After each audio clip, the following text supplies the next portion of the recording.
your families. I'm your family relationship coach, Emmalou Penrod.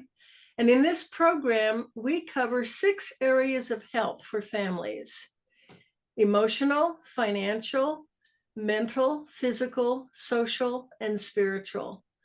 And I'm really honored to have my coach as my guest today. I just finished her 90-day balanced blueprint program, and she has so much content. It was so inspiring. I got so much out of it. So, Donna, our It's a pleasure to be here, Emmalou. And as you were naming those categories, I'm like, I am a life mastery coach. So we could talk about them all because my passion is to help people master life. And all of those areas are part of it. So where would you like to begin with all this? Well, our focus this month has been on this mental wellness. We've talked about becoming a lifelong learner. And that's what I got as I took your program. I got so much about what's going on in your mind. What are you thinking? And that power of your thoughts to create a life. And one of my favorite Bible verses is, as a man thinks in his heart, so is he. And when we talk about our mental wellness, we don't realize how much thinking is going on below the surface, perhaps your subconscious. It's just happening. If for example, I'll use one of the examples in my marriage. So when my husband and I were first married, I was extremely insecure. And if you go back and listen to my history and my upbringing and the trauma that I incurred, you'll understand. But he would say, "Oh, honey, you look nice today." And I, on the inside, he didn't tell me that yesterday. I must have looked awful. And so, do you get that? It's like he's giving me a compliment, and I am internally not accepting this and dismissing it so that somehow I don't deserve this. And all of this is going on in our thoughts. And, we're not going to get into the upper limit stuff, but our upper limit of blessing. And so, he jokingly said to me the other day, "You look nice." And I went, "Thank you." And he goes, "Well, in the past, you would have said, 'Did I not look nice yesterday?'" And I'm like, "Well, that was a long time ago." So have you encountered anything like that? Oh, yeah. Yeah. Learning to accept a compliment. Why is that so hard? Yeah. Well, that's a deep question on why we think we don't deserve or we have a hard time receiving it. A lot of times we say we want to be humble, but it usually goes deeper than that. And so when we talk about our mental health and it goes back to our identity. And one of the things I've said that I love to do in Vibrant Living, and that is the organization that I started, is I want to stop identity theft. And I'm not talking about your credit card. I'm talking about all those things that we say we can't do, or we're not good enough, or all the things that we've been taught that actually steals our identity. I'll use myself for an example, and then perhaps you have a story that resonates with it. I grew up and I used to, when I was a very younger child, I would sing songs, I would create plays, I was not afraid to be seen. Well, then life happened and I began to hide. And being seen wasn't a positive thing. It was criticized. I was bullied in school. So it was, don't be noticed. I wanted desperately for friends, but I'm hiding at the same time. This push and pull of who we really are. And as I began to develop this, it was fine before everything went online. And you have to put all of your stuff on social media. and you're doing videos and everybody around the world can see you. And I'm like panicking through all of this and understanding that things that happened had stolen who I really was and how we can shine and allow that to be more more visible and true. I can totally relate to that.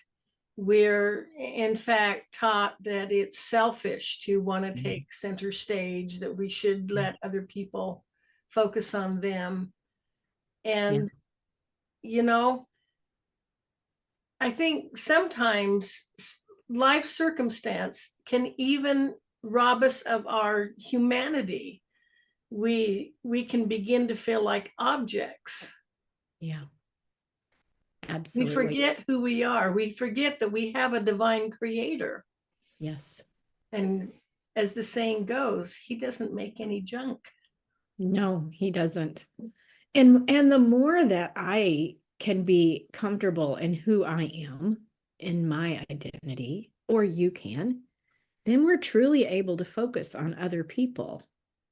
So when I am secure in who God created me to be, and you may be having a bad day and they say not so nice things to me, I can't ever imagine that, but I'm sure it's happened in your lifetime. Yes. And then I am secure in who I am, even though it may appear to be an attack. I can, in my confidence, say, Emmalou, what's going on today?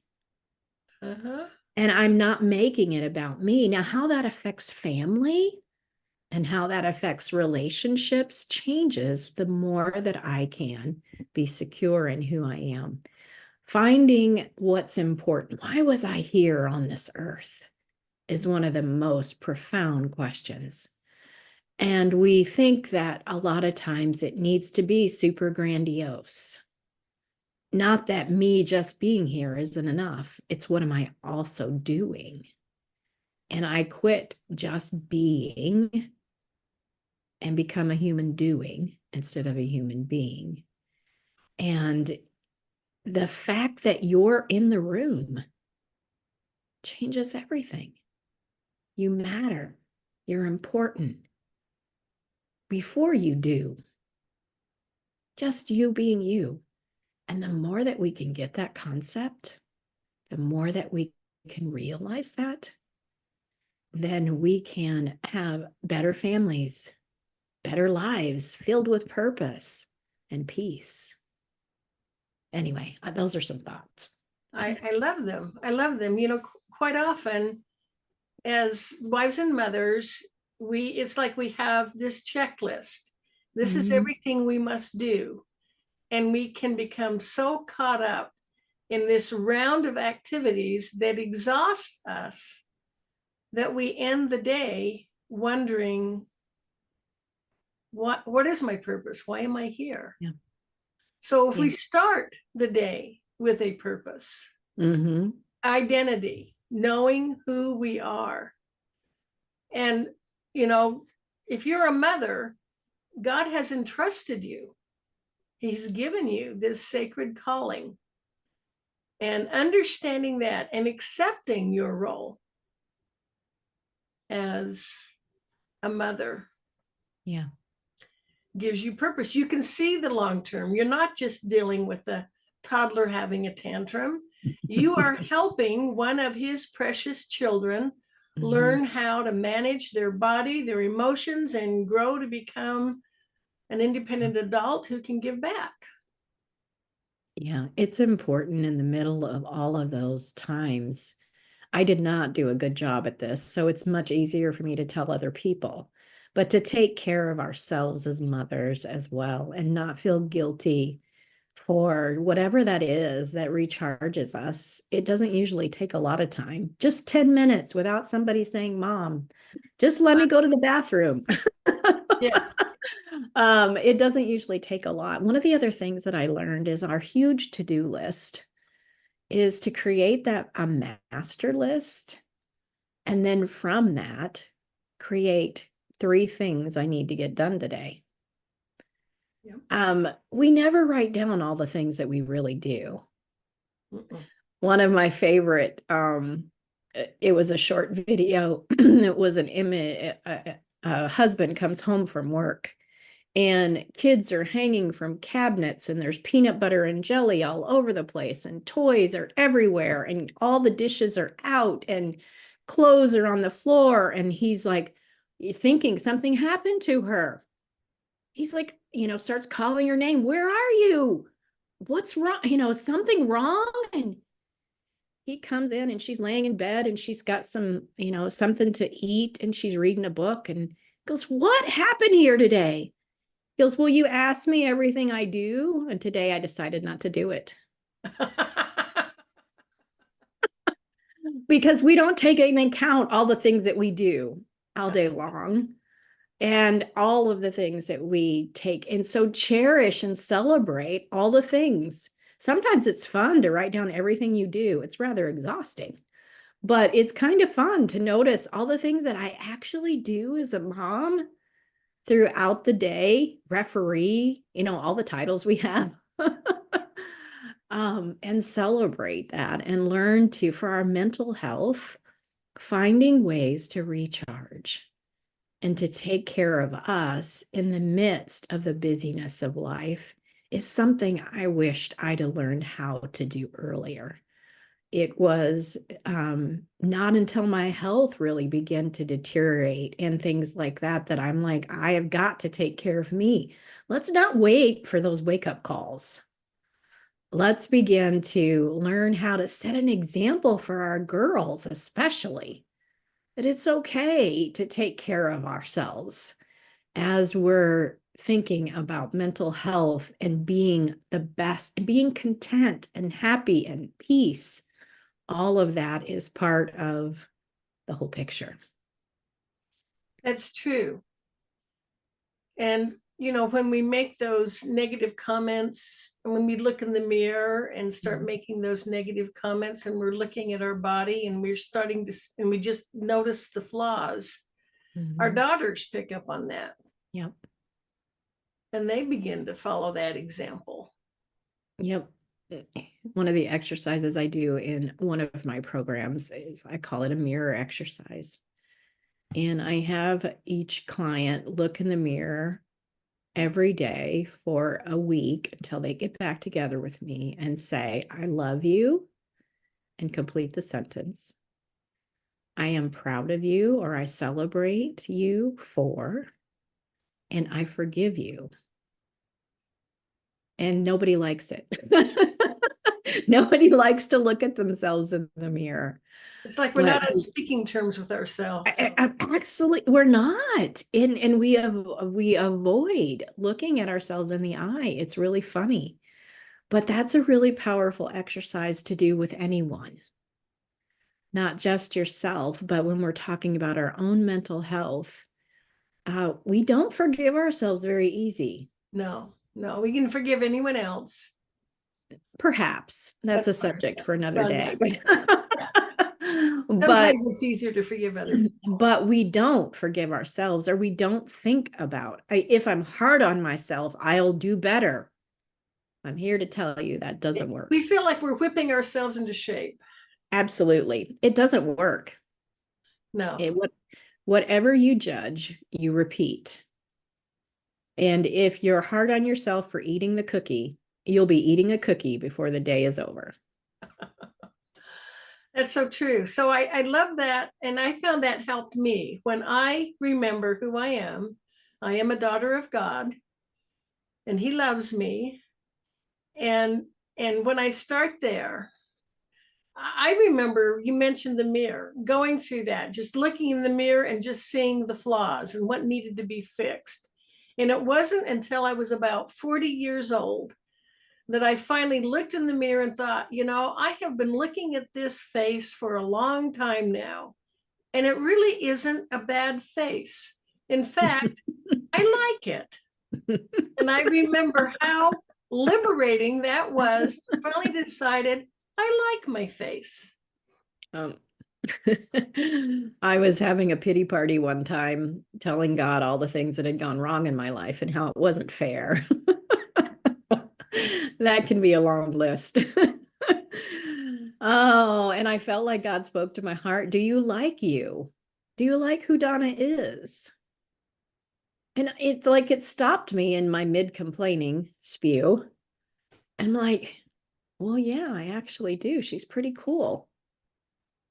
And he's like, you wouldn't be who you are without those challenges, without those things that happened that you're complaining about. You wouldn't be who you are.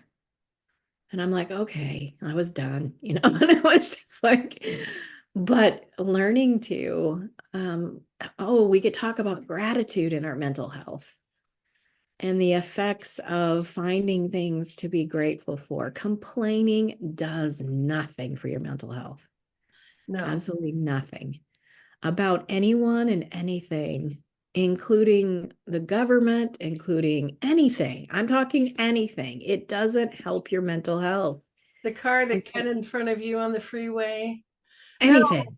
Somebody who complaining. took your parking place, someone who, whatever it is, someone who, didn't return your text when you thought they should. It's all of the things. Complaining is like poison. And so gratitude is invigorating. Brings life. It attracts more of what you want.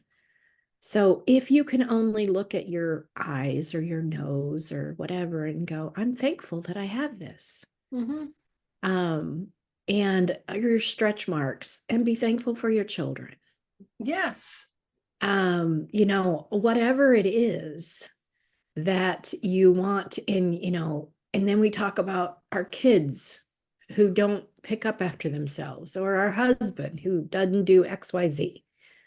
It's like turning that around and choosing all the things about them you're thankful for, and tell them instead of complaining has so changes relationships. It changes you as Yeah, well. I enjoy being around someone who's grateful. Absolutely. They're they're much more pleasant. Yes. And you want to be around them, you attract more friends, you have deeper relationships, and you're like yourself better. And that's one of the most important relationships, is finding ways, all of the little things that you take for granted. And you only have to travel to a more poverty-stricken country Mhm. to realize all of the things we were thankful for. When my son was in Afghanistan, and all of the things they didn't have that we took for granted. I remember having to deal with anger at all the people who were complaining that a TV show wasn't back on, and my son is trying to keep his life. We take so many things for granted, and so learning to look around and this all improves our mental health. Finding the joy in life, and Yeah. there is joy. Yeah, absolutely. I love that. So, identity. Start with a clear idea of who you are and your purpose, Mhm. and then use gratitude. Yeah. Now, can we get into forgiveness? I know that's a huge part. Forgiving ourselves, Uh-huh. and I think there's that mistaken notion that if we forgive someone, that means that their offense doesn't matter. We're letting them off the hook. We're They're saying getting they're it was getting away with it. okay. They're getting away with it. Mhm. What have you found? It is all of the things that I hear people say. But it's not true, because everyone reaps what they sow.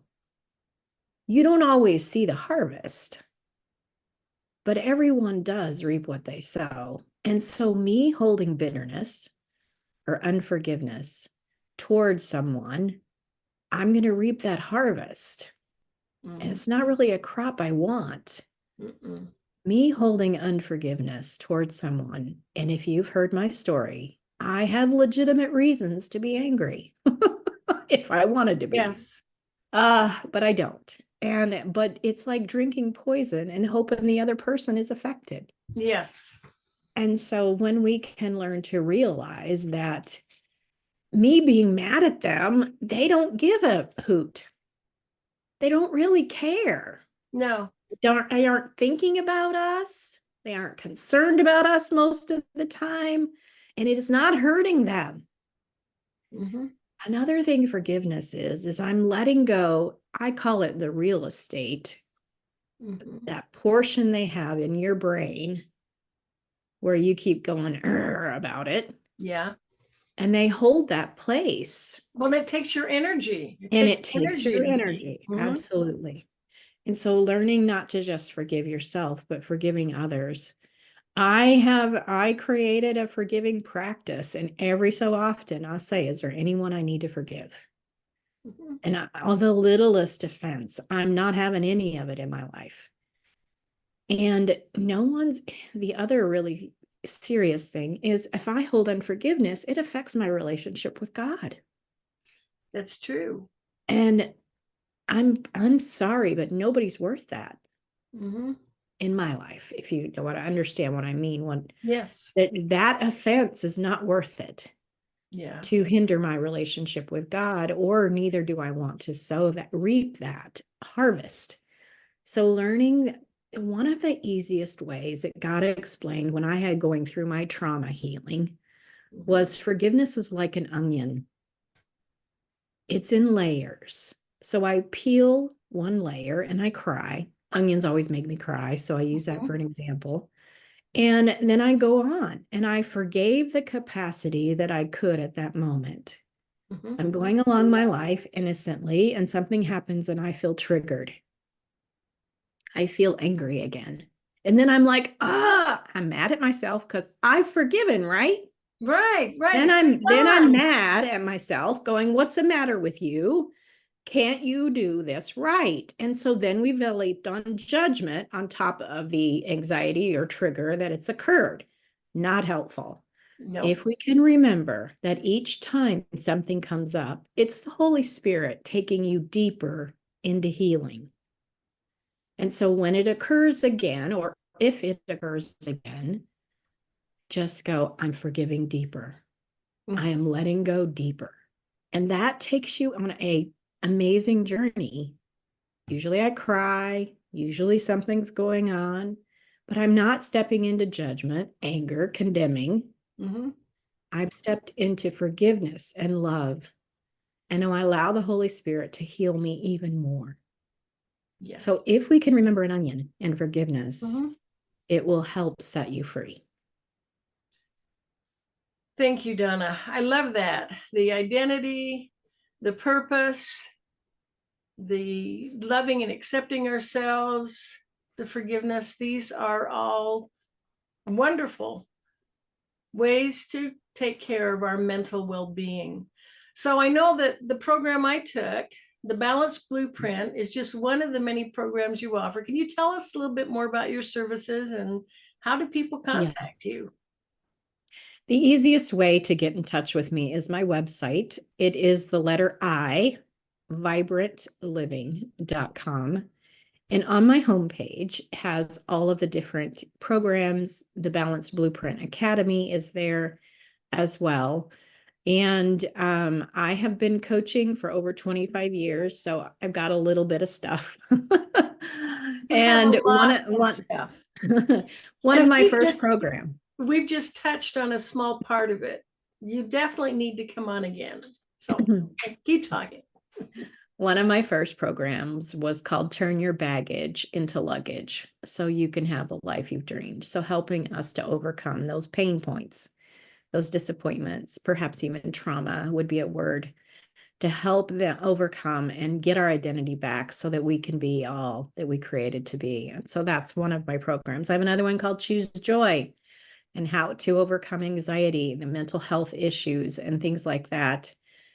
Depression, things along those lines. That's another one. The Balanced Blueprint Academy, which you went through to help people who want to make an impact in the world do it from a place of ease, doing it the easy way. Press the easy button. and doing it like tremendous. that. So Yes. yeah. And then another one is called Life by Design, Not by Default. And that is helping you to create a life you want on purpose, because you are the creator or co-creator of your life. Life is not happening to you. It is happening with you. And so many times we feel like we're a cork on a big water that's in movement, like a river. We're being bounced around by everything. And I'm going to show you how to control that and to be able to have the life you want, not to feel like you're just being bumped around by circumstances. So all of these together lead to, I want people to live vibrantly. I want people to live with excitement and anticipation, not same old, so that you can really live. One of the quotes that I've heard is, some people, let's say we start at age 20 and they live to 70. I believe people were going to live a lot longer than that, but that's my analogy because the numbers are easy. So between 20 and 50, or between 20 and 70 is 50 years.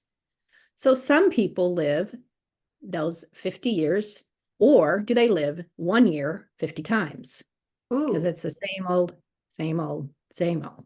yeah. Which way do you want? Do you want 50 years of living, or 1 year 50 times?